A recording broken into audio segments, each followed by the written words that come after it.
Howdy folks, for today's video we're doing a reboot version of the pea shooter video for the 300 blackout round balls as requested by YouTube user Brandon. So have you ever needed a really light load, like a tiny bullet load for your 300 blackout single shot, or maybe a bolt action 300 blackout firearm? Maybe something for like a squirrel, or maybe even smaller like a mouse? Well, if so, then keep watching this video because I got something for you. And if not, you might want to hang around anyways and see what we do. A few years back, I was tinkering with lightweight bullets in the 300 blackout, and I was curious of what would be the lightest weight bullet that I could use in the 300 blackout that would still shoot straight. Now, being familiar with a bunch of the older revolvers and lever actions and single shot guns like, you know, a Sharps and those other and similar types of guns where you shoot a round ball in those, and black powder rifles. But anyways, I was wondering if I could load a 30 cal round ball in the 300 blackout and if it would shoot straight and, well, you know, shoot good enough for just a small plinking load.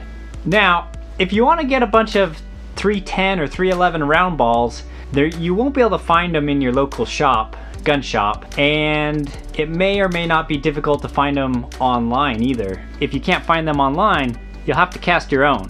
And that's what I decided to do a while back. I searched online and found a website that carries some round ball bullet molds that they had custom made by Lee. They usually sell stuff for black powder rifles and older style guns, but TrackOfTheWolf.com also sells bullet molds to cast round balls, and that's where I got mine. I can't link them in this video or YouTube will delete my videos, so please go to my video article at thereloadersnetwork.com if you want to get links to the products and stuff I used. Anyways, I ordered my 310 bullet mold from TrackOfTheWolf.com and went to work casting up a bunch of these little round balls. I won't show the casting part because when I do, YouTube just deletes it. YouTube doesn't want people, for some odd reason, to teach others how to cast. So I won't teach anything about casting in this video. But if I were teaching, I'd probably want to explain that mold temperature is super important. Almost more important than lead temperature, in my opinion. I'd also probably explain that a hot plate is a great item for preheating your bullet mold to an operating temperature of around 400 degrees Fahrenheit.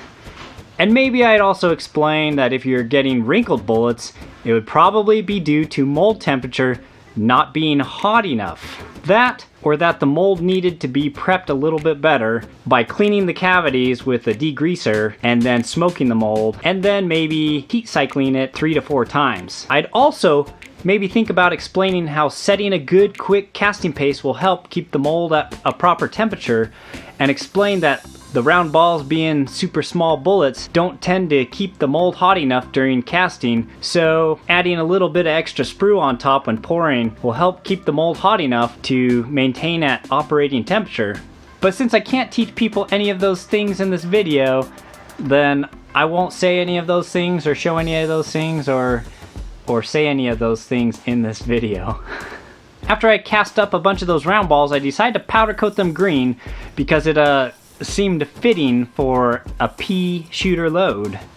If you're not shooting them with the silencer and don't mind gooping up your reloading dies a little bit, you can swish them around in a little bit of the liquid Alox bullet lube too, but I don't like gooping up my dies, and I don't like the extra smoke, and I like shooting them through silencers, so I just powder coat them green. Now, since I'm not hot riding this little round ball, I decided to use a small charge of Bullseye pistol powder, 2 grains to be exact. Bullseye is a great pistol powder for this load because it functions properly even with all the extra airspace left in the case. You also need to make sure that you expand the neck properly. Just a quick flare isn't going to cut it with this one. When I seat the round balls, I like to seat them with the flat part facing up. Your seating die might not reach down that far, so if that's the case, you can always try using the neck expanding die as a seating die. I also apply a very light crimp using the Lee factory crimp die to just iron out that flare. Now it's time to test those loads out. Yep, that works. Thank you. Okay, so this is 100 yards with the round ball, green pea. I'm like alright, my body's pretty okay. It's my hands that are a little bit apart. Hear it? Hear it? Dink. Ready? Yep. That's awesome. It's just like flicking the target. Alright, do one more, but like... I'm ready. Should I zoom into the target? No, this is fine. So it's me and the target? Yep. I didn't even hear that. This is so crazy. What target's he going for? Okay, he's going for the 100-yard with the round ball pea shooter. Hit.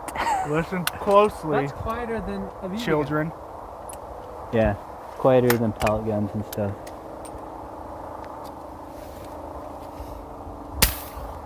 Hit.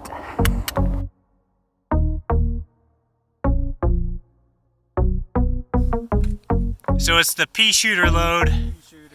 It's like a 40 grain round ball. Okay. Do you want me to do the other one? Okay, 3, 2, 1.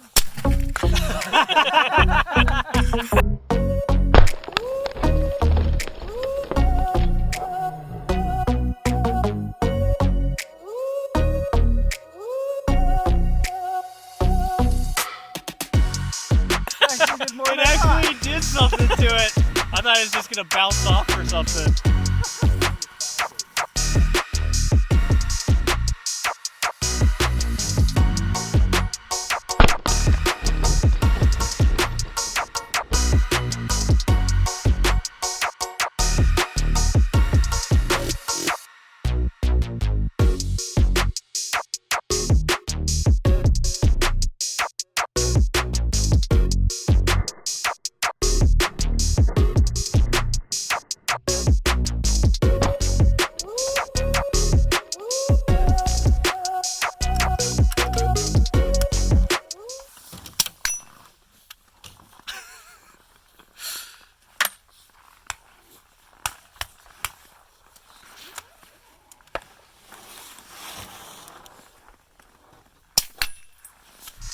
So funny.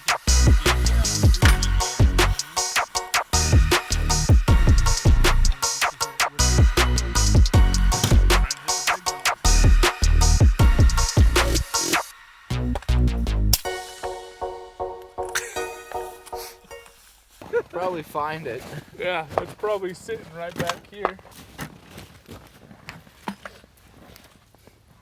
Did you That find was it? funny. Oh. Oh. I didn't expect it to bust up. So we could probably reload the thing.